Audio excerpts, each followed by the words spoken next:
Welcome everyone to Soul and Story. I'm Sara R. Turnquist, Queen/Christian historical romance author and speaker, and we are thrilled that you have joined us today for a chat about the importance of author testimonies, what we are referring to as faith journeys behind the pages. And if that doesn't intrigue you, I don't know what will. Yeah, absolutely. And I'm Cindy Smith. I am so excited you chose to join us. And I am a new author. I am currently self-editing my first novel. I love all things Regency period. I love Pride and Prejudice. I love Jane Austen. Um, but I just love a good old-fashioned love story. It doesn't have to necessarily be seen or set in the Regency period, but give me a good love story and I am hooked. Um, as you guys have noticed, we haven't been going live or posting in a while, and August was kind of a busy month for both of us. We moved, Sean and my husband and I. We moved, so that was a big chunk of time that I couldn't get away from. What are some things that have been going on in your life, Sara? Well, we started homeschooling and it's our first time homeschooling all of our children. We had tried homeschooling my middle child, Andrew, due to just circumstances and the situation. When he was in first grade, we homeschooled him for a semester. It was a last minute thing. And so we had just grabbed a curriculum that we thought looked good, and it turned out to not be a great fit for us. So we thought homeschooling was not a good call for us. But circumstances have shifted, and we've been praying about it. And we really felt that God was leading us to homeschool this year, homeschool all three of our children. We have a junior in high school, a freshman in high school, and a sixth grader. It's incredible to think about that. But we started homeschool, and so that has been a bit of an adjustment for my schedule. My husband, Greg, has been wonderful about stepping in and helping out, but I am the point person for the homeschooling. And so, as far as creating lesson plans and following up with each kid and going over like math problems that they're having a hard time understanding and stuff like that, that's I'm the go-to person for that. So it has taken up quite a bit of my time as far as like just being with the kids while they're homeschooling. And then I have like Saturday reset day um, for homeschool. So I catch up on all the grading and recording grades and attendance. And then, I mean, just the teacherly stuff, like setting up the next week, making sure all the papers are printed out and that kind of thing. So Yeah, that was a it's a lot. long answer for your question. No, that's fine because I think I homeschooled, and the first year, that first month was a lot of adjustments. And yeah, I mean, it was a Mhm. blessing, and it ended up being a very good thing for us, but it also took a lot to get things set up and to get into a rhythm. So Yeah. yeah, August was a busy month for both of us, friend. Yeah, I really think that it has been a wonderful decision for us. The kids are blossoming in homeschooling and they're enjoying it. They're enjoying the different pace and also the fact that they get done earlier than they would in school, and that they're able to work independently again at their own pace. So if they Yeah, need more time in math but less time in science, the schedule adjusts for that. It's just a yeah. wonderful thing. And I won't go into detail, but I know that you shared with me one of your little ones, your youngest, his confidence is coming back since you guys started homeschooling. And that is Yeah. huge. That is Yeah. huge. Yeah, last year he had a teacher that their personalities just didn't get along, and Hmm. so he struggled with, again, what you said, his confidence in his ability to do his work. And so this year has been anxiety ridden for him. I think if he'd gone to school again, it would be even more anxiety ridden for him. But just helping him see how brilliant he is and see how capable he is, it has been a beautiful thing. a Yeah, beautiful thing. absolutely. Absolutely. Mm. I'm really excited about what we're going to talk about today because I love reading books where you you see the author's faith being played out in the pages. Maybe it's something they struggle with. Maybe it's something that someone close to them has struggled with. But as a Christian author, you're able to write about the story of redemption and the impact that it plays in your life. And then the reader sees it and the reader is able to glean wisdom from that. Yeah, absolutely. I thought that perhaps during this time we could visit a couple of authors that we have read from or heard testimony from that have infused their writing with things from their own life. Then maybe talk about how you and I see our own struggles with faith on the pages of our manuscripts. Yeah, Which absolutely. author do you want to start with, Cindy? I'm going to start with Francine Rivers. She's one of the first Christian authors I ever read. Mm. Um, and her books, you don't, when you read them, you think about your walk with the Lord. She's definitely an author that you think about your walk with the Lord. And the first book that I ever, or book series that I ever read from hers was The Mark of the Lion, which follows um, a a young girl who is taken from Jerusalem when Jerusalem is sacked and falls in 72 AD. And she becomes a slave in a Roman household. Mm.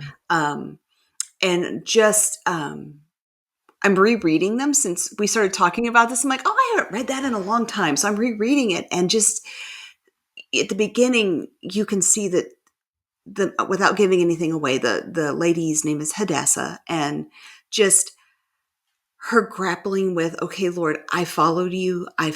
You're, I've given my life to you and Mhm. look at where my life is. How could this happen, Lord? And I Mhm. think that's raw and it's real. Yeah.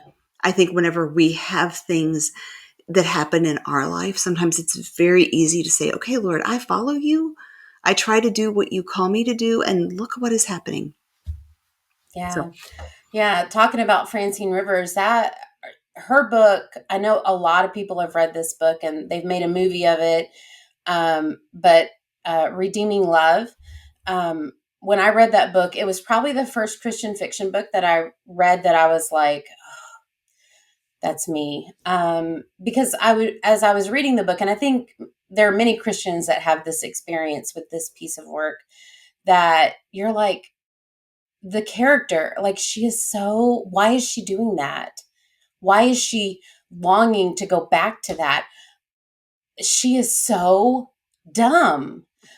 But knowing that it is a walking out, a modern, a historical modernization, if you will, of the book of Hosea, and that book is a picture of God and Israel and how they were wayward, and as a, as the bride of God, of Christ, and then how that is also paralleled in my own journey as a mhm. Christian. And I thought, oh, I am so dumb.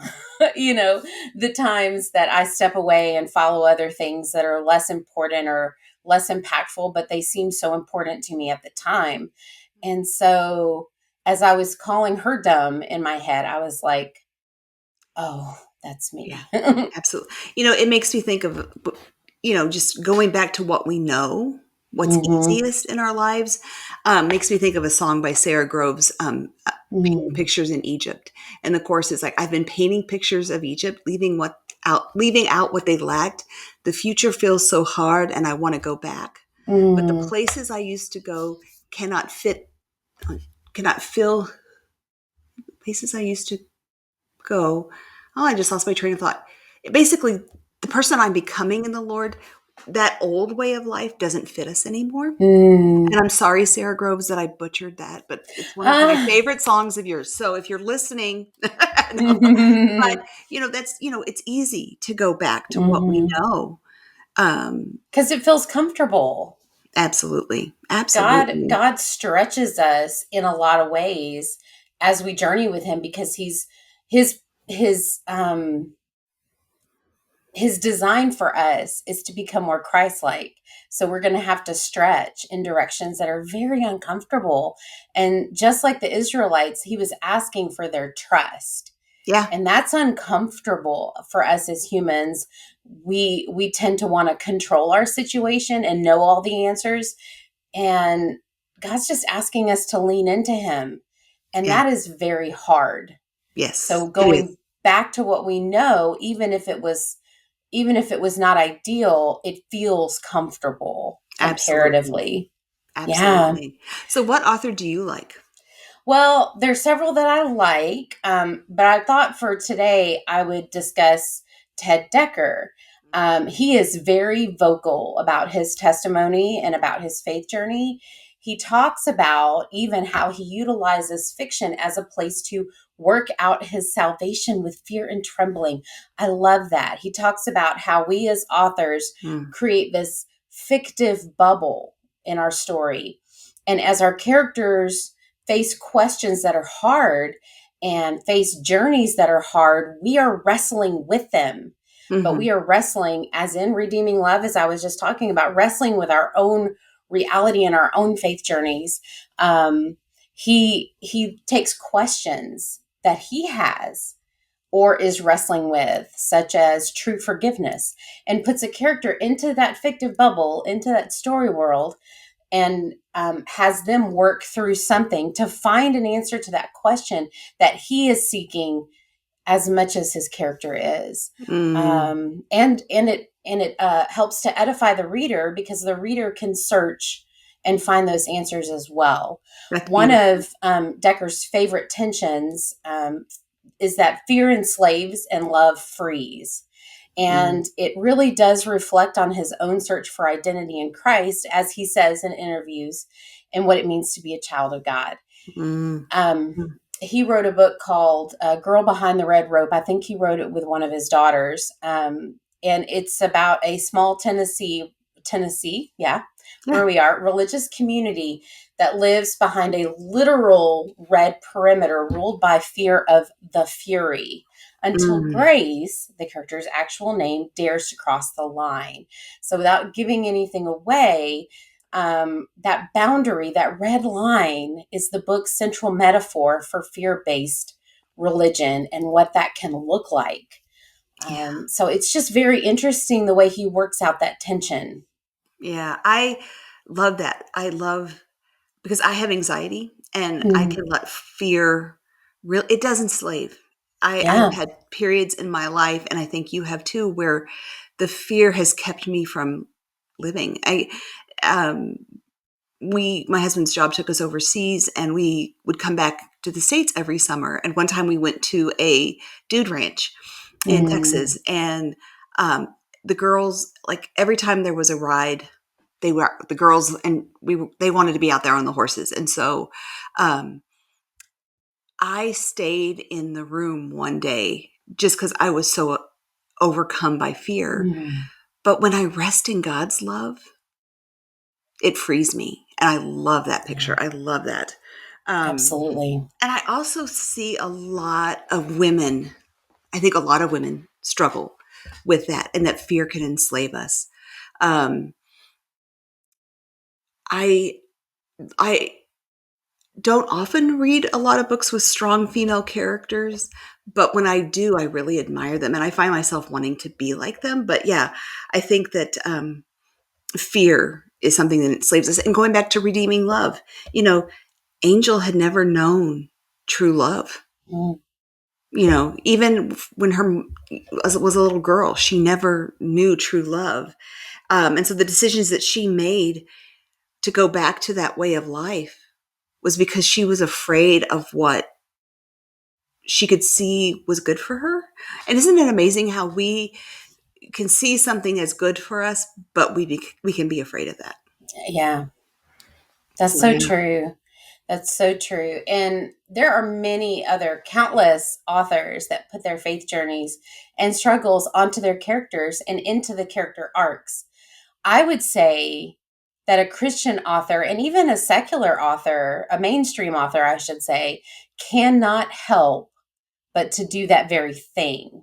As an artist, we're really telling our own story, and the story of God with all of his creation.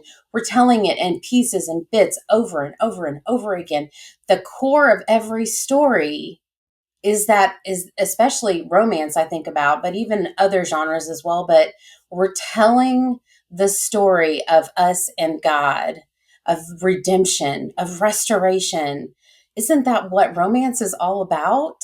Absolutely. Absolutely. Because I've heard of what the Lord has done for us through Christ's life, death, and Hmm. resurrection as the ultimate love story. Yeah. And it is. It is. I love that. In fact, just this morning, I had a meeting online with a friend of mine, and she was telling me about a book she read. She goes, "Well, it wasn't a Christian book, but I kept thinking about, as I read it, I kept thinking about my relationship with the Lord. And I think that we just can't help but, like you said, Yeah. we cannot help but think about that stuff." So, Hmm. yeah, yeah. Yeah. Love driven sacrifice. Hmm. Doesn't that sound like a love story? It does. Because it is, and it's Hmm. one of the reasons something about romance resonates deeply within us, for Hmm. sure. Yeah. I'm not going to give it away, but someone I know is writing a book, and I've been reading it for her. I wonder who that could be. Um, but the main character, she is willing to go to any length Mm, to save her husband. mm, And I'm not going to give it away, but it's a bit a beautiful thing to read through and watch. mm. So Thank you. yeah, it's very powerful. So Thank you. when the lady and her mission comes out, y'all. And if you haven't read the Lady Bohemian, the Lady of Lady of Bohemia. thank you, because it's Lady Bornikova is the Mm, first book in the Lady of Bohemia series. So if you have yeah. not read that series by Sarah, I would highly recommend it, because this last book is going to wrap things up. It's just very powerful. So yeah, but Oh, it's thank been a very you. powerful read. Thank you. I do say that you can find elements of my own testimony in my novels too.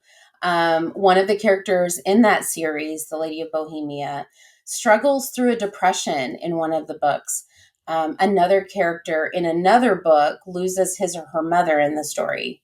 No spoilers here.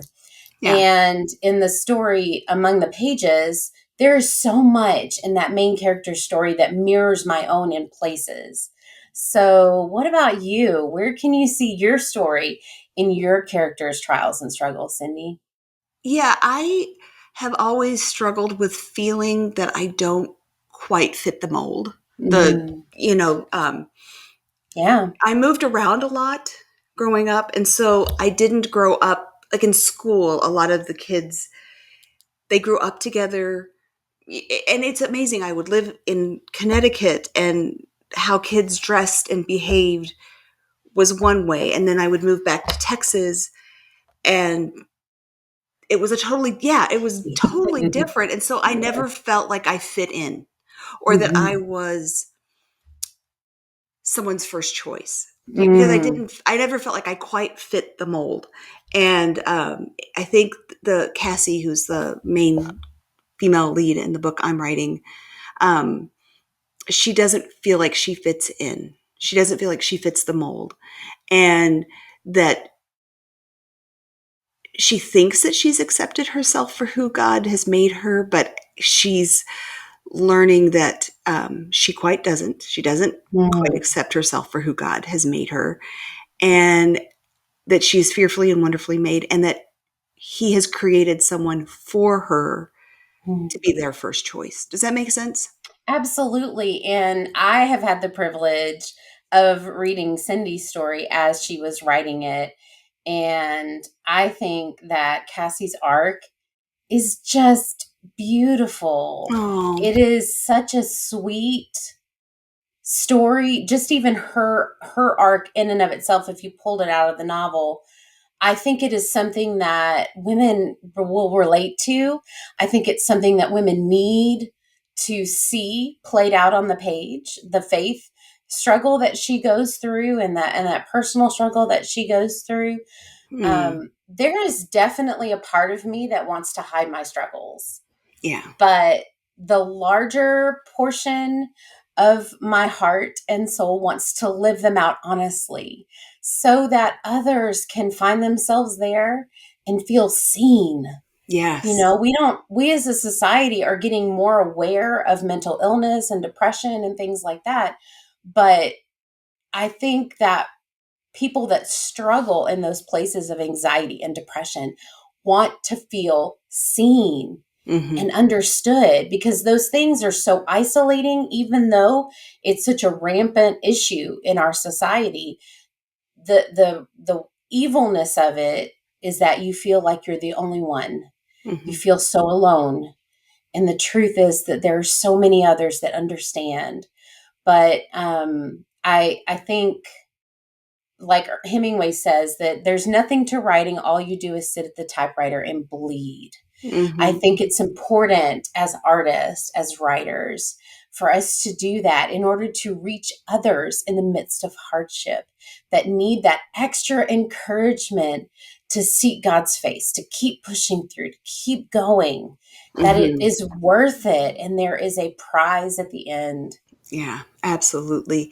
And I think, um, you know, what people want in literature changes over time. And, you know, some of the great literature makes more commentary on society. But I think right now, people are wanting books that they can see themselves in, that they can relate to. Um, and that's what we want to do. I remember going to my first Kentucky Christian Writers Conference back in 2023, and the whole message of the weekend was sharing God's redemptive story through whatever we Mm, write. And so, whether we write devotions, whether we're writing fiction, whether we're writing screenplays or young adult fiction, it needs to have that element of sharing God's redemptive story. mm, And as someone who's walked with the Lord since I was 17, I feel like he is. I'm not to the end of, like, his redemptive story right. is still playing out in my life, and so Mm, I've got lots of things I could write about. You know, because it's, he's constantly mhm. developing patience. He's constantly developing love. He's, it's his character is being developed in me, and I can share that in my writing. Yeah, and I think you hit on something that writers take for granted, is the importance of the writing community. It's important for all of us, but I think even more so for Christian writers, because we are paper missionaries and we need that opportunity to come together to encourage each other, to be taught and educated in the craft, but also to be edified by those who are a few steps ahead of us, who have been playing out, working out, writing out these stories Hmm. about God in their life. And they can show us and point to that and say, look, this is what it's about. This is what it's Absolutely. about. Absolutely. Mhm. And I will say, because I haven't really gone to any non-Christian writing conferences. I haven't really talked with a lot of not, like, people who are not writing specifically Christian Right. um, Mhm. books. But what I have heard is that in the writing community, for the Christian community, there's so much more support and encouragement. There's enough accolades to go around. There's enough. Um, we're They're pulling for each other. I'm pulling for Mhm. other authors. They're pulling for me, and it is such an amazing place to be. So, one little last plug: the Kentucky Christian Writers Conference will be in Elizabethtown, Kentucky, October the 16th through the 18th. If you haven't gotten your tickets yet, but you're tempted, go to the Kentucky Christian Writer Conference website, and there's the registration link. So sign up. We would love to have you there. Um, like, for me, I haven't published anything yet, but I feel like I'm just as much a part of that group. So if you're thinking, I might like to write, just come and find encouragement and support, and I think you'll be you'll be surprised. But yeah, I think as Christian authors, it's a privilege to be able to share our struggles with others. Yeah. Yeah, And and we will go ahead and drop that link to, it's actually kychristianwriters.com. We'll drop that link and the link to the registration page down below. And you can still get the early bird rate if you sign up with a friend. If you and a friend register together, you can get the discount that was available for the early bird. So that yeah, discount is not completely ended for everybody, but yeah. I encourage you, like Cindy did. I have been to mainstream conferences, and there's great education there. There's great, but there's not the same camaraderie, because we're not on a mission together as Mhm. we are in a Christian industry. And so, like, the first time I walked into Kentucky Christian Writers Conference, it was my second conference to go to, and I just sat down. I didn't know anybody in the room, but I still felt, these are my people. Mhm. So I Absolutely. encourage you, come, be encouraged, be edified, be educated. Just come. Absolutely. Mhm. Absolutely. I just want to thank everyone for joining us. We will not be going live anymore. I meant to say that at the beginning. Yeah, we can't do live anymore, but we will upload on Wednesdays. So we would love for you to listen on Spotify and YouTube. I think for sure, and Apple. You can get them on Mhm. the Apple podcasts. But Sarah and I love talking to each other and talking about things that matter to us. And we hope, or we're Mhm. thrilled that you enjoy listening to us talk about things that matter. And so please share your thoughts and comments with us. We would love to hear them. And so, yeah, we look forward to seeing you soon. Thank you for joining us. Bye. Bye.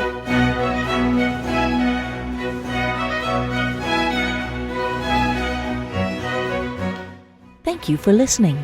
This episode is over, but your writing journey continues. Visit SarahTurnquist.com to find links to help you achieve your writing dream.